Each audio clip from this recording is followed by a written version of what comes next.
প্রায় 2 বছর পর ওয়ানডে খেলতে নেমে আফগানিস্তানের বিপক্ষে 24 বলে 7 রানের হতশ্রী পারফরমেন্স। ফলাফল দেশে ফেরার পর বিমানবন্দরে ওপেনার নাঈম শেখের উপর চড়াও হলেন সমর্থকরা, দিয়েছিলেন দুয়োধ্বনি।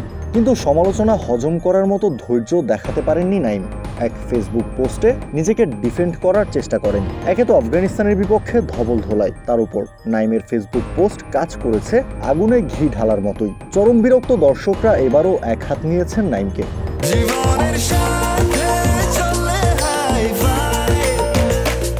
স্বাস্থ্যকর অল টাইম হানিকম, সব সময় অল টাইম হেলদি লাইফ।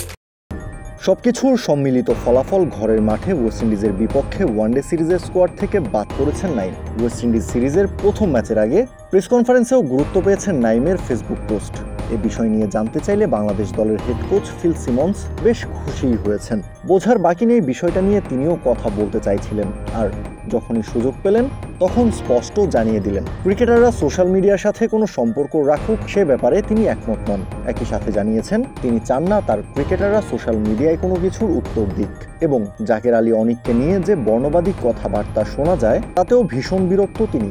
আমি খুশি যে আপনি বিষয়টি উত্থাপন করেছেন, কারণ প্রথমত আমি খেলোয়াড়দের সোশ্যাল মিডিয়ার সাথে কোনো সম্পর্ক রাখায় একমত নই। সোশ্যাল মিডিয়ায় যা খুশি তা বলা আপনার ব্যক্তিগত অধিকার, কিন্তু একজন আন্তর্জাতিক খেলোয়াড় এবং বাংলাদেশের একজন জাতীয় খেলোয়াড় হিসাবে আমার খেলোয়াড়দের উত্তর দেওয়া উচিত না। তবে আমি একটা কথা বলবো, খেলোয়াড়দের সাথে সম্পর্কিত কোনো কিছুতে বর্ণবাদী সুর আনা মোটেই ভালো কাজ নয়। আপনি যেখান থেকে আসুন না কেন, বর্ণবাদের বিষয়টি জাকের আলীর সঙ্গে যা হয়েছে তাতে আমি খুবই বিরক্ত। এটা একেবারেই ভালো নয়। তবে আমি আপনাকে বলতে চাই, আমি চাই না আমার খেলোয়াড়রা সোশ্যাল মিডিয়ায় কোনো কিছুর উত্তর দিক।